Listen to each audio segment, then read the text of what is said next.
नमस्कार दोस्तों। आज के इस वीडियो में मैं आपको बताने वाला हूं कि किस तरीके से आपको म्यूचुअल फंड के नाम को अच्छी तरीके से पहचानना है कि वो म्यूचुअल फंड किस टाइप का है और किस प्लान में आप उसको इन्वेस्ट करने वाले हो। क्योंकि थोड़ा सा कन्फ्यूजन रहता है, मैं आपको बता देता हूं। जैसा कि आप स्क्रीन पर देख पा रहे हो, यहाँ पर काफ़ी सारे म्यूचुअल फंड के नाम हैं। यहाँ पर आप देखेंगे IDBI, quant, SBI, Aditya Birla. ठीक है।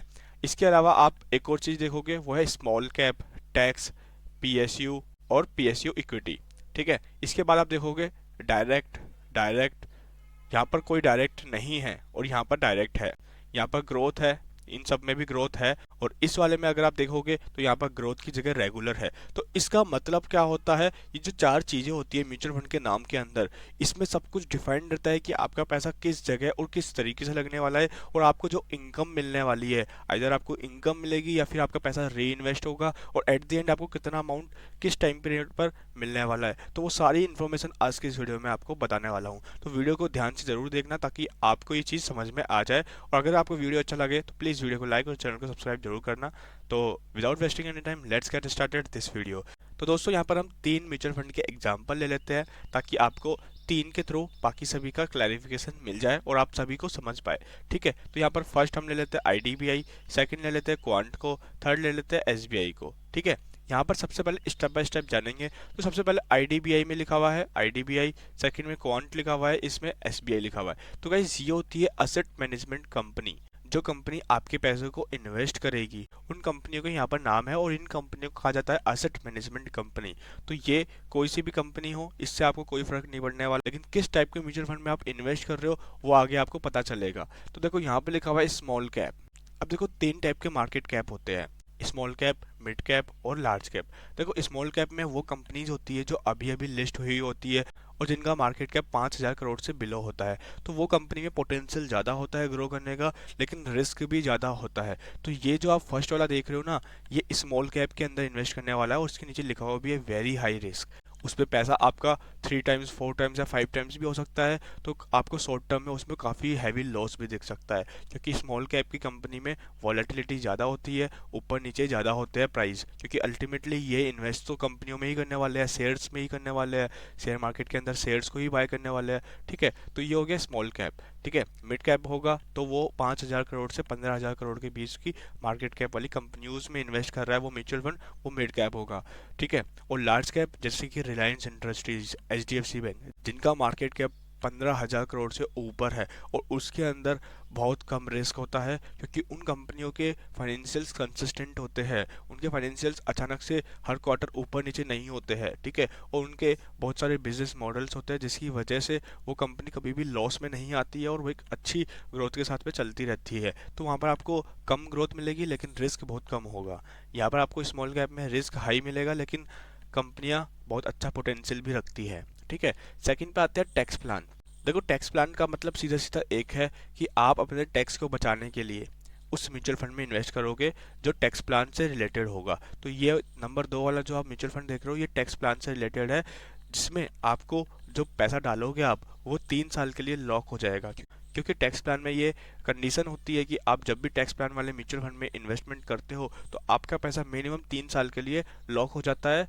इसके बाद आपको टैक्स में रिबेट मिलती है। तो टैक्स प्लान बेसिकली आपको टैक्स सेविंग करने के लिए अगर पैसा डालना है तो उसमें इन्वेस्ट कर सकते हो। इसमें भी रिटर्न अच्छा खासा आपको देखने को मिल जाएगा। ऐसी कोई बात नहीं है कि रिटर्न अच्छे नहीं मिलते, रिटर्न अच्छे ही मिलते हैं। अब आता है नंबर 3 पर, PSU। देखो गाइस, PSU का मतलब क्या है? PSU के अंदर वो सारी कंपनीज आती है जो गवर्नमेंट से रिलेटेड होती है। PSU बैंक्स जैसे हो गया, SBI हो गया, पंजाब नेशनल बैंक हो गया। PSU कंपनीज जैसे IRFC हो गया, Indian railway financial corporation, Rail Vikas Nigam limited हो गया।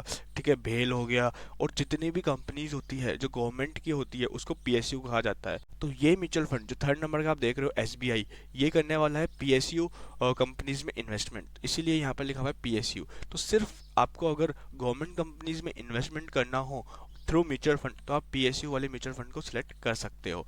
ठीक है। अब समझते हैं इसके आगे वाली चीज जो कि है डायरेक्ट। इन तीनों में डायरेक्ट लिखा हुआ है। ठीक है। तो आपको 99% म्यूचुअल फंड्स में डायरेक्ट ही लिखा हुआ होगा, क्योंकि कोई म्यूचुअल फंड चाहता नहीं है कि उसका पैसा डायरेक्ट के अलावा किसी और मेथड से लगे। देखो, डायरेक्ट का मतलब क्या होता है कि इसके बीच में कोई मिडिल मैन नहीं है। मतलब म्यूचुअल फंड का इन्वेस्टमेंट मैनेजर जो होता है ना, वो डायरेक्ट शेयर्स आपके बाय करेगा जैसे ही उसको पैसा मिलता है आपका। तो ठीक है, इसके बीच में क्या होता है, समटाइम्स क्या होता है, बीच में मिडिल मैन होता है जिसकी वजह से एक्सपेंस रेशो बढ़ जाता है म्यूचुअल फंड का, और वो एक्सपेंस रेशो इन्वेस्टर से ही चार्ज किया जाता है, यानी कि आप और हम जो म्यूचुअल फंड में इन्वेस्ट कर रहे हैं। तो वो एक्सपेंस रेशो बचाने के लिए यहाँ पर डायरेक्ट मेथड यूज़ किया जाता है, और डायरेक्ट मेथड का मतलब यही होता है कि कोई मिडिल मैन नहीं है, डायरेक्ट आपका पैसा जो है म्यूचुअल फंड का इन्वेस्टमेंट मैनेजर सीधा शेयर्स को बाय करने में लगा रहा है। ठीक है, जो भी फर्दर प्लान है उसमें लगा रहा है। तो यहाँ पर डायरेक्ट का मतलब आपको सिंपल सा ये समझना है कि यहाँ पर एक्सपेंस रेशो आपका कम हो जाएगा जैसे डायरेक्ट वर्ड आपको लिखा हुआ दिखेगा, और ये 99% म्यूचुअल फंड में लिखा हुआ दिखेगा। अब आता है लास्ट वाला पॉइंट जो आपके लिए बहुत ज़्यादा इंपॉर्टेंट रहने वाला है। इससे आपको पता चलेगा कि आपका पैसा आपको मंथली रिटर्न देगा, या फिर आपको डिविडेंड इनकम मिलेगा, या फिर आपका पैसा कंपाउंड होगा, और एट द एंड आपको बहुत सारा पैसा मिलने वाला है जितने भी साल के लिए आप प्लान कर रहे हो। तो गाइस ग्रोथ, यहाँ पर भी ग्रोथ लिखा हुआ है, और इसको ले लेते हैं रेगुलर, इसको ले लेते हैं रेगुलर। तो दो कैटेगरी हो गई यहाँ पर, ग्रोथ और रेगुलर। ठीक है, देखो ग्रोथ का मतलब क्या होता है कि आपने जैसे आज 100 रुपये लगाया, ठीक है, एक महीने बाद अगर वो 102 रुपये हो गए, तो अब आपका 31 दिन के बाद में 32वां दिन जो होगा, दूसरे महीने का पहला दिन, तो आपका इन्वेस्टमेंट अमाउंट कितना हो गया, 32 रुपये। ठीक है, ये हो गया ग्रोथ का मतलब, आपका पैसा कंपाउंड हो रहा है, और कंपाउंड होके इकट्ठा भी हो रहा है, उसके ऊपर रिटर्न बन रहा है। ठीक है, तो आपके पैसा बढ़ता जा रहा है, बढ़ता जा रहा है, हर महीने बढ़ता जा रहा है। ठीक है, कंपाउंड होता जा रहा है, वो होता है ग्रोथ। ठीक है, वो होता है ग्रोथ। रेगुलर, रेगुलर में क्या होता है, आपको हर महीने, हर क्वार्टर, हर 6 महीने या हर एक साल, वो म्यूचुअल फंड के डॉक्यूमेंट में लिखा हुआ रहता है, पीपीएम होता है, प्राइवेट प्लेसमेंट मेमोरेंडम, उसके अंदर लिखा हुआ रहता है कि आपको रेगुलर इनकम कब मिलने वाली है। तो रेगुलर इनकम का मतलब क्या है कि आपने जैसे 100 रुपये लगाया, सपोज आपको क्वार्टरली आपको रेगुलर इनकम मिलने वाली है, तो क्वार्टर में जैसे 100 रुपये लगाया, फिर 3 महीने बाद आपके वो हो गए 105 रुपये, तो 5 रुपये का जो इनकम है ना, वो आपको क्वार्टर एंड में आपके बैंक अकाउंट में क्रेडिट हो जाएगा। तो एक तरीके से आपके लिए ये रेगुलर इनकम का काम कर रहा है, ना कि ग्रोथ का। आपका पैसा बढ़ेगा नहीं, आपके पैसे पे जो रिटर्न मिल रहा है वो आपको आपके बैंक अकाउंट में क्रेडिट हो जाएगा। एक और तरीका होता है डिविडेंड। देखो कई इन्वेस्टमेंट मैनेजर क्या करते हैं, उन स्टॉक्स को बाय करते हैं जिनमें डिविडेंड इनकम मिले। तो डिविडेंड इनकम में क्या होता है, या तो आपका पैसा री इन्वेस्ट हो जाता है जो डिविडेंड इनकम मिलती है, या फिर वो डिविडेंड का पैसा आपको बैंक अकाउंट में क्रेडिट हो जाता है। तो वो सब फंड के डॉक्यूमेंट में लिखा रहता है, तो फंड के डॉक्यूमेंट को आप ध्यान से पढ़िएगा। बाकी ये जो चार चीज़ें मैंने बताई है, इससे आपको डिफाइन हो जाएगा कि म्यूचुअल फंड किस टाइप का है, और किस कैटेगरी में वो इन्वेस्ट कर रहा है, और आपका पैसा कंपाउंड हो गया कि नहीं, और डायरेक्ट है कि नहीं। तो ठीक है, ये चारों चीज़ें आई होप आपको क्लियर हो गई होगी। स्टिल अगर आपको कोई क्वेश्चन है या क्वेरीज है तो आप मुझसे कमेंट बॉक्स में पूछ सकते हो, आपका भाई डेफिनेटली वहाँ पर आपको आंसर करेगा। और अगर आपने अभी भी इस वीडियो को लाइक और चैनल को सब्सक्राइब नहीं किया है तो प्लीज़ यार वीडियो को लाइक और चैनल को सब्सक्राइब कर दो, इसमें काफ़ी मेहनत लगती है आपके लिए वीडियो बनाने में। मिलता हूँ आपसे अगले वीडियो में, तब तक के लिए bye bye, take care, love you.